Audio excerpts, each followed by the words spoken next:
Muy buenas tardes. La cuenta pública del presidente mereció muchas observaciones, porque él ganaba aplausos en la sede del Congreso Nacional, pero decía cosas que después no se cumplieron. Dijo que les iba a entregar a los trabajadores la facultad de elegir a dónde iba a ir el 4% adicional de cotizaciones que va a consagrar la reforma previsional. Pero después resultó que no era así.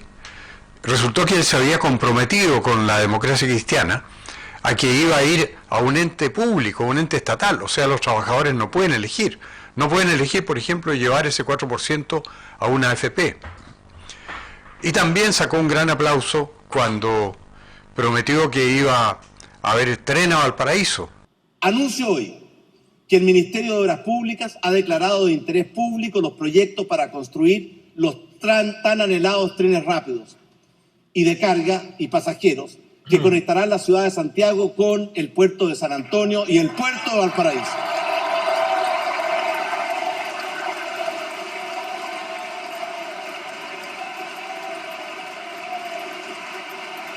Pero resulta que al día siguiente salió el presidente de la empresa de ferrocarriles de Estado, Pedro Pablo Errázuriz, diciendo que eran inaceptables los términos de la empresa TBS que iba a instalar el ferrocarril a Valparaíso. Así que faltaron cosas en la cuenta del presidente. Al mismo tiempo él se matriculó con el cambio climático, cosa que es muy dudosa que le convenga a Chile, porque Chile es un país que casi no emite CO2.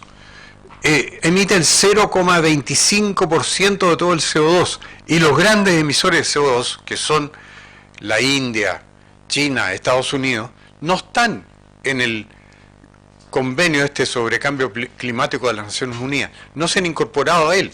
Entonces Chile está jugando un papel un poco de lacayo de los que alimentan esta idea de que el cambio climático tiene que ser combatido.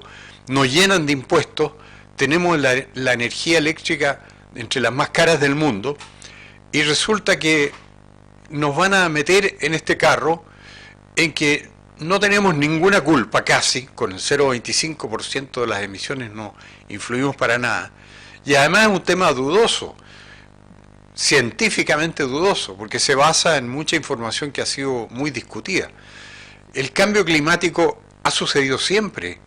En el año 2 de nuestra era, la temperatura se elevó tanto como se ha elevado últimamente. En el siglo XVI, después de Cristo, también hubo un calentamiento global que provenía ¿de qué? De los ciclos naturales que tiene el clima en el mundo. Entonces nosotros, con tan poco aporte al CO2, estamos pagando un costo muy alto, pagando una energía muy cara, y yo creo que el enfoque en ese sentido del gobierno es equivocado. Ahora, ¿qué le habríamos pedido al gobierno? Que reconociera su falta. Aquí se habló de los presos políticos que hay en Chile, nadie habló de los presos políticos que hay en Chile. Tenemos más presos políticos que Maduro, que están criticados en todo el mundo. Aquí hay más de 200 presos políticos que son militares retirados, que están condenados ilegalmente, pasando contra todas las normas del debido proceso y del Estado de Derecho. Esos son presos políticos por eso, porque están condenados por razones políticas, no porque una ley establezca que han cometido delitos. Todo lo contrario, las leyes dicen que ellos deberían estar libres. Ahora, los que hacen mucha gala de respetar los derechos humanos no los respetan. Hay presos políticos militares que están con Alzheimer, que no saben dónde están, que tienen más de 90 años. Caso típico del general Orozco, más de 90 años, con Alzheimer y preso. Él no sabe que está preso porque ha perdido el uso de la razón, pero está preso ilegalmente, y además por un hecho en que no tuvo nada que ver, porque en la querella que presentó el primer gobierno de Piñera contra él, porque Piñera ha sido un campeón para prometerles a los militares que le va a respetar el debido proceso y la prescripción, y después para perseguirlo, porque él inició la acción que llevó preso al general Orozco en un hecho en que no tuvo absolutamente nada que ver, porque su única conducta consistió en salir a ver el origen de unos disparos en que habían muerto 2 personas que se estaban tratando de escapar de la condición de presos que tenían, y un conscripto les disparó, porque el conscripto tenía instrucciones de vigilarlo. El general Orozco no dio orden alguna de que se les disparara, no supo del caso y solo salió a preguntar a la calle a qué se debía una ráfaga que había oído. Y a raíz de eso un juez de izquierda, de los ministros sumariantes que están a cargo de fabricar en Chile presos políticos militares porque los condenan ilegalmente, uno de estos jueces de izquierda decidió que el general Orozco debía cumplir 18 años de presidio por el hecho de haber salido a preguntar a la calle el origen de una ráfaga que le había dado muerte a 2 personas que se habían escapado porque estaban presas bajo la vigilancia de un conscripto. ¿Qué puede discutirse si el conscripto debería o no haberle disparado cuando se arrancaron? A lo mejor incurrió en un exceso, pero también hay que ponerse en el caso de un conscripto que tiene instrucción de vigilar a 2 presos, y todo esto hace 45 años, y ve que los presos se escapan. ¿Qué va a hacer el conscripto? Tiene que seguir las instrucciones de vigilarlo, y si no le hacen caso, tiene que usar el arma que le dieron justamente para esas situaciones. Bueno, el conscripto, entre medio tantos años, falleció. Así que la justicia de izquierda se descargó contra los que estaban vivos, y hay varios oficiales que tampoco tuvieron nada que ver en este caso que sucedió en San Felipe, y estas personas también han sido apresadas 45 años después contra toda norma de amnistía, prescripción, cosa juzgada, porque todos estos hechos fueron juzgados en 1973. Entonces, faltó en la cuenta del presidente decir: señores, mi gobierno ha tenido que enfrentar una situación en que tiene a personas viviendo como presos políticos. Confieso que tengo en Chile más presos políticos que los que tiene Maduro en Venezuela. Confieso que no he defendido el debido proceso que yo les prometí a los militares retirados cuando fui candidato a la primera vez defender. No he hecho nada de eso. Bueno, la cuenta no contuvo nada de eso. La cuenta se dedicó a que el presidente nos dijera el lado bueno de las cosas que él ve, que consiguió para ese efecto trasladar la cuenta que era habitualmente a mediodía, pero a mediodía tenía muy poco rating, y sabemos que el presidente actual lo que más le gusta es que lo vean el máximo de personas en la televisión.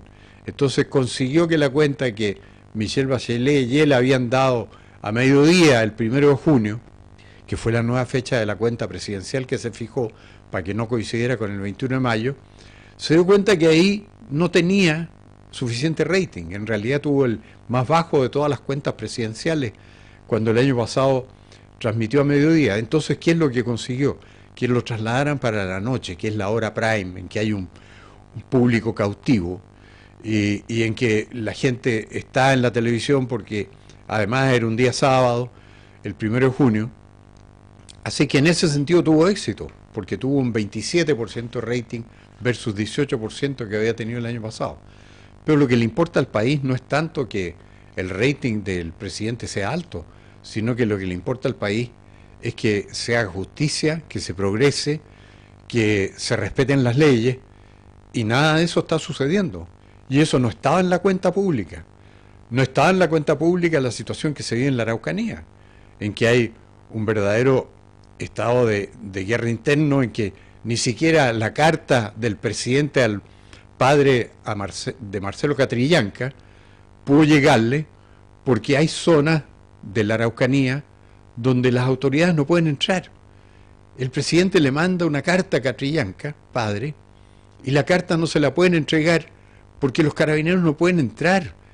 Esto yo no lo había oído nunca, que por indisciplinado o falta de autoridad que fuera un gobierno que hubiera parte del territorio donde no pudiera entrar, donde una carta del presidente de la República no pudiera entregarse, no lo había oído nunca.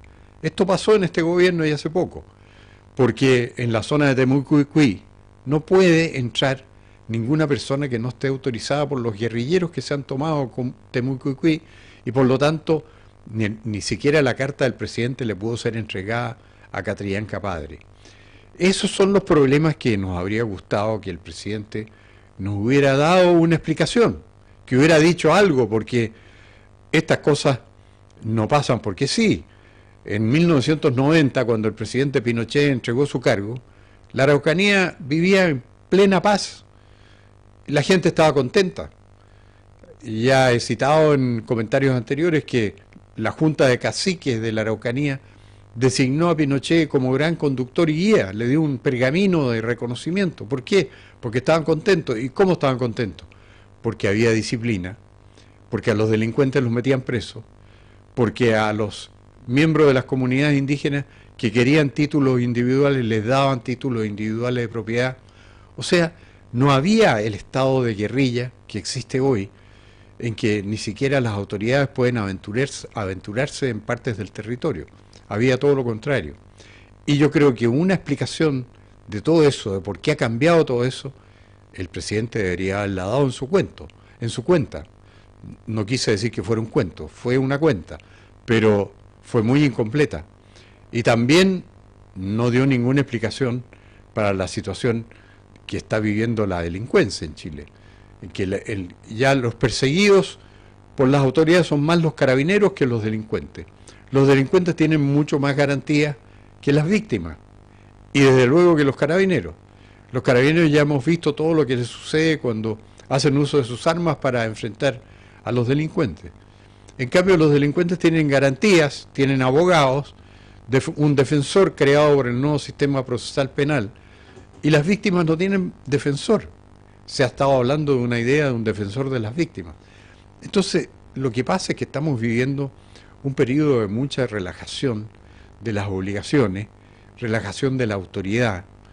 La autoridad no es creíble tampoco, porque sucede como esto de que en la cuenta pública el presidente le promete a los trabajadores chilenos que van a decidir a dónde va su cotización, y en la realidad no es verdad.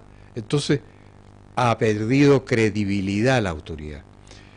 Hemos ido transitando hacia una etapa en que los valores están en juego, se han deteriorado, una etapa en que no se le dice la verdad a la gente, una etapa en que la delincuencia ha cobrado gran prepotencia y vive en la impunidad, y una etapa en que la gente está mirando hacia atrás justamente porque tuvo, no hace tantos años, aunque va a ser medio siglo ya, un gobierno que pudo imponer la autoridad. Y por eso al único candidato que representa a ese gobierno, que es el único candidato del sí para referirnos al plebiscito de 1988, todos los demás son del no, del presidente de la República para abajo son del no. Hay un solo candidato del sí, que se llama José Antonio Kast. ¿Y por qué le va bien? Porque la gente todavía no ha perdido el recuerdo de que había una época en Chile en que se ejercía la autoridad, en que la autoridad era obedecida, en que los delincuentes eran perseguidos y no podían volver a delinquir, en que la población y la gente podía andar en la tarde y en la noche con tranquilidad por las calles sin temor a ser asaltada, y no como ahora, en que la puerta giratoria no ha dejado de girar, porque estamos viendo todos los días que caen presos individuos que tienen decenas de órdenes de aprehensión. Quiere decir que los presos andan sueltos. Y eso es lo que le molesta a la gente. Sus principales problemas no son solucionados y las promesas que se le hacen no se cumplen. Eso fue lo que dejó como saldo la última cuenta pública presidencial, que las propias garantías que da el presidente no son reales. La garantía de que los trabajadores van a tener libertad para elegir dónde poner sus cotizaciones no existía, no era verdad, no tienen libertad. La garantía de que todas las personas van a poder desplazarse con seguridad en las calles no existe. La garantía de que se van a respetar los derechos humanos, ¿cómo nos pueden decir que se respetan los derechos humanos cuando un anciano nonagenario con Alzheimer está preso y no tiene derecho a obtener su libertad, que en cualquier régimen de debido proceso debería haberlo obtenido? Esa fue la falla y el vacío que dejó la última cuenta presidencial. Muchas gracias, buenas tardes.